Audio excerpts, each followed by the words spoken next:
देश के आगे कई इशूज़, बर्निंग इशूज़ चल रहे हैं और इस बीच हम अपने संगठन को मजबूत कर रहे हैं ताकि कैमरा आ रहा है। अरे भाई तो मेरा मेरे आगे आ रहा ना। वे लोग इन मुद्दों को उठाएं। अरे मेरा बहुत ऊपर कर रखा, नीचे रखो। प्रबोध जी को अभी पद हमने दिया है राष्ट्रीय स्तर पे।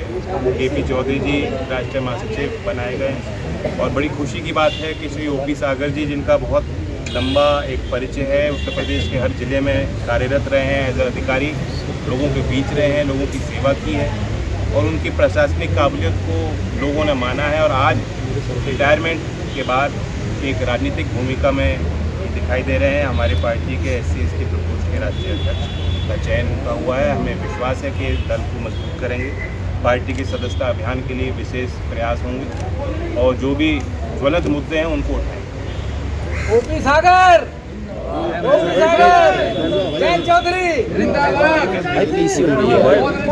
एक साइड पर बाबा साहब डॉक्टर अम्बेडकर, बाबा साहब डॉक्टर अम्बेडकर, जैन चौधरी, जैन चौधरी, अब आप कोई आमंत्रित करते हैं। अब मैं निवेदन करूंगा, हमारे जो महासंघ है, जैसा कि आप जानते हैं कि सरकारी अधिकारी कर्मचारियों का ये महासंघ करीब 40 लाख समाज के लोगों का रिप्रेजेंटेशन करता है। उसके राष्ट्रीय कार्यकारी अध्यक्ष जो है इंजीनियर महेंद्र प्रसाद जी हैं। मैं भी उसमें राष्ट्रीय प्रधान महासचिव के से काम कर रहा हूं। ओपी सागर साहब उसमें डिप्टी चेयरमैन के रूप में काम कर रहे हैं। तो मैं चाहूँगा कि हमारे महासंघ के तरफ से हमारे इंजीनियर महेंद्र प्रसाद जी कार्यकारी अध्यक्ष माननीय चौधरी जयंत सिंह जी का धन्यवाद प्रस्ताव प्रस्तुत करें था। उसी के साथ साथ हमारे फेडरेशन के प्रधान महासचिव केपी चौधरी जी की इच्छा थी कि किसी न किसी राजनीतिक उसमें जाकर के समाज का मैं बड़े आयाम पे, बड़े कैनवास पे मैं कुछ ना कुछ समाज को दे सकूं, इस देश को दे सकूं और पूरी फेडरेशन के सहयोग और फेडरेशन की परमिशन के साथ इन्होंने राष्ट्रीय लोकदल को चुना। और बड़ी खुशी की बात है 11 महीने के बाद उन्होंने जो भी अच्छे कार्य इस पार्टी में किए होंगे, बड़ी खुशी की बात है कि उनका प्रमोशन हुआ, उनको प्रधान महासचिव बनाया। इसके साथ साथ ऑल इंडिया जो फेडरेशन है उसमें एक बड़ी खुशी की लहर है। अलग अलग स्टेट से, अलग अलग जगह से लोगों के बधाइयाँ आ रही हैं और ये भी है कि इतने छोटे से समय में केपी चौधरी जी ने अच्छा आयाम लिखा है। इसीलिए सभी के तरफ से, ऑल इंडिया फेडरेशन की तरफ से मैं आभार प्रकट करता हूँ। परम आदरणीय चौधरी जयंत सिंह जी पूरे देश एवं विश्व में अनुसूचित जाति जनजाति समाज का प्रतीक बन गए। श्री केपी चौधरी जी को आपने अपनी पार्टी राष्ट्रीय लोकदल में राष्ट्रीय प्रधान महासचिव की जिम्मेदारी से नवाजा है, जिसके लिए हम देश के करोड़ों करोड़ अनुसूचित जाति जनजाति समाज के लोगों की तरफ से आपका आभार एवं धन्यवाद करते हैं। उत्तर प्रदेश सरकार में IG पद से सेवानिवृत्त वरिष्ठ IPS अधिकारी एवं हमारे महासंघ के राष्ट्रीय डिप्टी चेयरमैन श्री ओपी सागर जी को पार्टी की अनुसूचित जाति प्रकोष्ठ का राष्ट्रीय अध्यक्ष बनाए जाने पर हम अपने समाज की तरफ से आपका हार्दिक आभार एवं धन्यवाद व्यक्त करते हैं। हमारे समाज के वरिष्ठ नेता श्री प्रबुद्ध कुमार जी को पार्टी का राष्ट्रीय सचिव बनाए जाने पर हम अपने समाज की तरफ से आपका आभार एवं धन्यवाद व्यक्त करते हैं। हमें आशा ही नहीं अपितु पूर्ण विश्वास है कि आने वाले समय में वर्ष 2024 में आपके नेतृत्व में भारत में गठबंधन की सरकार बनेगी जो हमारे समाज के हितों को साधने का काम करेगी। हम अपने अनुसूचित जाति जनजाति समाज के सभी भाइयों बहनों की तरफ से आपको विश्वास दिलाते हैं कि हमारे समाज का भरपूर समर्थन एवं सहयोग आपके साथ है। आभार एवं धन्यवाद। जैन चौधरी जिंदाबाद, जैन चौधरी जिंदाबाद, ओपी सागर जिंदाबाद, ओपी सागर जिंदाबाद, जैन चौधरी जिंदाबाद, चौधरी चरण सिंह, चौधरी चरण सिंह, चौधरी अजय सिंह, चौधरी अजय सिंह।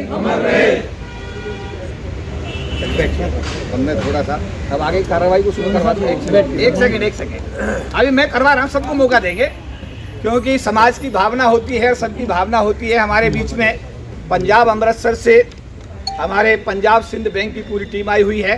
राजस्थान प्रदेश के हमारे महासंघ के अध्यक्ष जो है मीना साहब विशेष रूप से अपनी टीम के साथ जयपुर से पधारे हैं। साथ साथ जैसा ओपी सागर जी के सम्मान में नारे लग रहे हैं, ओपी सागर जी के साथ में भी उनकी टीम आई हुई है, प्रबोध कुमार जी भी के साथ भी कुछ लोग जरूर आए हैं, और महासंघ की पूरी टीम, क्योंकि सभी लोगों में हाथी के पाँव में सभी का पाँव हो गया, और महासंघ के राष्ट्रीय कार्यकारी अध्यक्ष ने आप सबकी भावनाएं पढ़ करके सुनाई हैं, लेकिन फिर भी एक प्रक्रिया होती है। साथ लेकर चलने वाले लोग थे, उन्हें एकजुट होकर काम करने की जरूरत है। अखिलेश जी के परिवार के साथ हमारी संवेदना है और हम लोग वहाँ से वही दिखाए, और आने वाले समय में हमें उम्मीद है कि जो वैक्यूम आज फील हो रहा है मुलायम सिंह जी के निधन के बाद, उसको भरने का काम हम लोग सामूहिक तौर से करें। चुनाव को लड़ा जा रहा है, नगर के चुनाव की तैयारियाँ अभी चल रही हैं उत्तर प्रदेश में, क्योंकि प्रशासन की भी व्यवस्था अभी चल रही है। आरक्षण क्या होगा विभिन्न जनपदों में, अपने नगर निकायों में अभी तय नहीं है, तो जब तक वो तय होगा उसके बाद ही प्रत्याशी का चयन संभव है।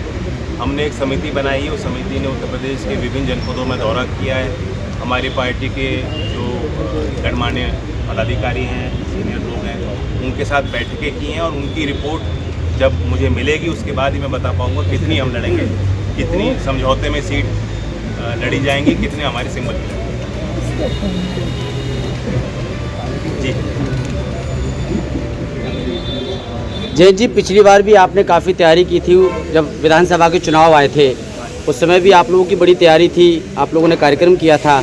इस बार किस तरीके की तैयारी है, क्योंकि गुजरात भी और हिमाचल प्रदेश भी, तमाम राज्यों में भी चुनाव हैं और उपचुनाव भी चल रहे हैं, तो किस तरीके से आज केपी चौधरी को राष्ट्रीय लेवल का पद दिया गया है, किस तरीके की तैयारी है? देखिए, हमारे नाम में राष्ट्रीय है, और पार्टी का भले ही आज हमारा स्वरूप अलग दिखता हो, लेकिन विचारधारा विराट है और एक इतिहास है। जिन प्रदेशों के आप जिक्र कर रहे हो, बल्कि पूरे उत्तर भारत में लोग हमारे दल को जानते हैं, पहचानते हैं। हमें अपनी विचारधारा समझाने की ज़रूरत नहीं, अपने काम बताने की ज़रूरत नहीं। और उसी दिशा में जब केपी चौधरी जी, क्योंकि अपने आप में एक राष्ट्रीय संगठन से जुड़े हुए हैं, इनका करियर पूरा उन्होंने दिया है समाज को संगठित करने में, हमारे अध्यक्ष यहाँ आए हैं संगठन की तरफ से, तो इनका भी अपना एक दायित्व रहेगा कि पार्टी का विस्तार, संगठन का विस्तार आज उन प्रदेशों में दोबारा वही स्वरूप हमारा बने, और संगठन में जिम्मेदार लोग जो अच्छा काम कर सकते हैं, ज़मीन पर रहते हैं, उन लोगों को जोड़ा जाए। लगातार बहुजनों की आवाज़ कई दशक से आप उठा रहे हैं, और वर्तमान में जो ज्वलंत मुद्दा है 22 प्रतिज्ञाओं को लेकर, उसको आप जारी रखेंगे? क्या आपसे देखिए, इसमें जैसा मैंने अभी थोड़ी देर पहले कहा कि हमारे जो राष्ट्रीय अध्यक्ष हैं, उनका जो विजन है वो पूरा समाजवाद को उनका वो अवतरित करते हैं व्यवहारिकता में।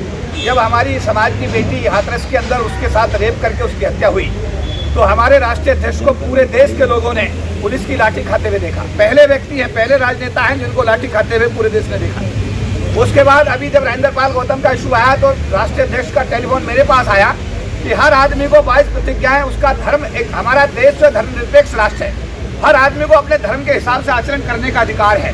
22 प्रतिज्ञाएं अगर वो पढ़ रहे हैं तो इसमें कोई बुराई नहीं है। अगर उनकी पार्टी उनको सहयोग नहीं कर रही है राजेंद्र पाल गौतम को, तो आप उनको कहो कि हमारा भरपूर सहयोग राजेंद्र पाल गौतम के साथ है। और राष्ट्रीय सचिव होने के नाते, तब मैं राष्ट्रीय सचिव था, आज मैं राष्ट्रीय महासचिव बना हूँ। राष्ट्रीय सचिव के रूप में आपने देखा कि मैं राजेंद्र पाल गौतम के उस समय आंसू पूछ रहा था जब वो अपने घर पर बात करते करते भावुक हो गए थे, तो मैंने उनको ढांढस बजाया, और पूरे एनडीटीवी ने, इंडिया टीवी ने, सारे नेटवर्क ने उसको दर्शाया। और जब परसों रैली हो रही थी, तो रैली का आपने देखा होगा कि पूरा संचालन, आपने मीडिया के लोग साक्षी हैं, किस तरह मैं भीड़ को नियंत्रित कर रहा था, लोगों को किस तरह लेकर के हम लोग 26 अलीपुर रोड तक पहुंचे हैं। तो हमने राजेंद्र पाल गौतम को इसलिए नहीं कि वो एमएलए है आम आदमी पार्टी के, इसलिए क्योंकि बाबा साहब अम्बेडकर की 22 प्रतिज्ञाओं का मामला था, बाबा साहब की ये प्रतिज्ञाओं का इशू था, इसलिए हमने समर्थन किया। कोस को किसी व्यक्ति को समर्थन नहीं किया, लेकिन उनकी पार्टी के किसी एमएलए ने, किसी एमपी ने, किसी प्रवक्ता ने, किसी कार्यकर्ता ने, किसी भी एक भी आदमी ने राजेंद्र पाल गौतम को समर्थन नहीं दिया। इस पर हमारे मेरे ख्याल है नागपाल जी ने, हमारे जो है वैभव जी ने बहुत सारे सवाल पूछे, उन्होंने उसका जवाब दिया कि राजनीतिक किसी सवाल का जवाब मैं नहीं दूंगा। लेकिन सौभाग्य से वो आज भी आम आदमी पार्टी के एमएलए भी हैं, और वो अभी उन्होंने उससे इस्तीफा नहीं दिया। तो समाज ने जो समर्थन दिया है, या देश ने समर्थन दिया है, वो बाबा साहब की 22 प्रतिज्ञाओं के लिए दिया है। और मैं बड़े गर्व से कह सकता हूं कि मेरे राष्ट्रीय अध्यक्ष चौधरी जैन सिंह जी ने उसी दिन मुझे आदेश किया कि इसमें राजेंद्र पाल गौतम जी को इस कॉज पर आप समर्थन दीजिएगा। जयंत चौधरी जयंत चौधरी जयंत चौधरी ओपी सागर ओपी सागर।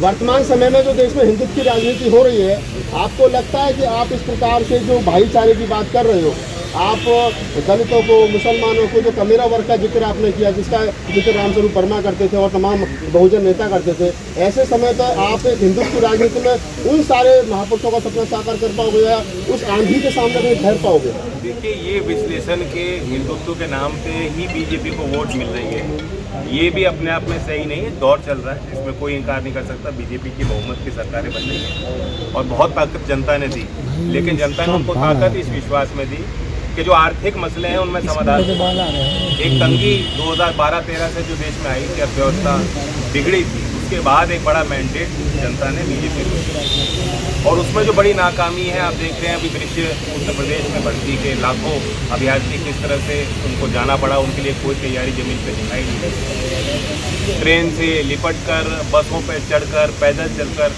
हमारे अभ्यर्थी, जो राष्ट्र को गर्व होना चाहिए कि इतने लोग आज काबिल हैं और अपने आप को राष्ट्र की सेवा में समर्पित करना चाहते हैं, हम उनकी सेवा नहीं कर पा रहे, उनका सम्मान नहीं कर पा रही सरकार। तो इस मसले पर चुनाव होता है, इसलिए जो आप कह रहे हो कि मूल स्वरूप देश का सेक्युलर है, आम आदमी इस देश का हिंसा नहीं चाहता, वो हिंसक प्रवृत्ति का नहीं है, वो देश के संविधान को समझता है, वो अपने मौलिक अधिकारों का संरक्षण चाहता है, वो बचाव चाहता है। ऐसी सरकार को चुनेगा जो मौलिक अधिकार उसको दिलाएगी। भूख, देश की जो बदनामी इस पे हुई है हंगर इंडेक्स पे, ये देश की सच्चाई भी है। ये भी आम आदमी सड़क पर जो रहता है वो जानता है, उसकी रोजी रोटी कठिन होती जा रही है, उसका गुजारा कठिन होता जा रहा है, परिवार का पालन वो नहीं कर पा रहा, जो स्थिति आर्थिक उसकी माली हालत 8 साल पहले थी वो आज नहीं है, वो सबको दिखाई दे रही है। इसलिए हमारा मुकाबला हिंदुत्व के लिए नहीं, हमारा तो देश के लिए इन मुद्दों को लेकर हमें चलना है। और मुझे पूरा विश्वास है कि जिस तरह से, जिस ताकत से बीजेपी को चुना गया था और मौका जनता ने दिया, उसी ताकत से उसको नकार भी जनता दी। एक सवाल है सर, आप जो इकोनॉमिस्ट भी हैं, ये सीतारमन ने कहा है कि डॉलर और रुपया में रेस, मतलब डॉलर मजबूत हो रहा है, रुपया क्यों नहीं रहा? हाँ, मोदी जी ने भी एक बार ये जिक्र किया था कि असल में सर्दियों में हम स्वेटर हम पहनते हैं, इस तरह की उन्होंने बात की थी कि क्लाइमेट चेंज भी असली नहीं है। तो अगर क्लाइमेट चेंज भी असली नहीं है और हमें सर्दी ज़्यादा महसूस हो रही है क्योंकि हम बुजुर्ग हो रहे हैं, तो शायद ये भी हो सकता है कि डॉलर जो है चल रहा है या रुपया गिर रहा है, इस पर हमारा ही विश्लेषण, हमारी नज़र गलत हो, ये हो सकता है। सीतारमन जी की एक आध बात मान लीजिए ना, आप क्यों सवाल कर रहे हैं? सवाल करना अलाउ नहीं है। एक आपके गठबंधन के भी लोग, नीतीश कुमार जो है वो सब लोगों से मिल रहे हैं, अखिलेश से भी मिल रहे हैं, आप लोगों से बात कर रहे हैं, एक बड़ा गठबंधन की बात हो रही है 2024 से पहले, आपकी क्या भूमिका होगी राजनीति में? आप सबसे बड़े किसान नेता हैं इस देश में। राजनीति में सिर्फ इंडिविजुअल की बात नहीं होती, सामूहिक हित की बात होती है और हमारी कोई वर्चस्व की लड़ाई नहीं। हम चाहते हैं कि देश मजबूत, और देश को मजबूत करने के लिए गठबंधन भी बनाने पड़ते हैं। ये भी सोचना होता है कि राजनीतिक संभावनाओं को तलाश करके क्या हम रास्ता चुने कि वोटर को, मतदाता तक हमारी बात पहुंच सके, उसे बात हमारी पसंद आए। नीतीश जी की उसमें बड़ी भूमिका रहेगी क्योंकि एक मजबूत परिपक्व लीडर हैं, उनका अपना एक ट्रैक रिकॉर्ड है, बिहार में उन्होंने करके दिखाया है और बिहार के पिछड़ापन के खिलाफ उन्होंने जिस तरह से इन लोगों का सहयोग उनको मिला बार बार मुख्यमंत्री के तौर पर, उनको देश ने देखा है।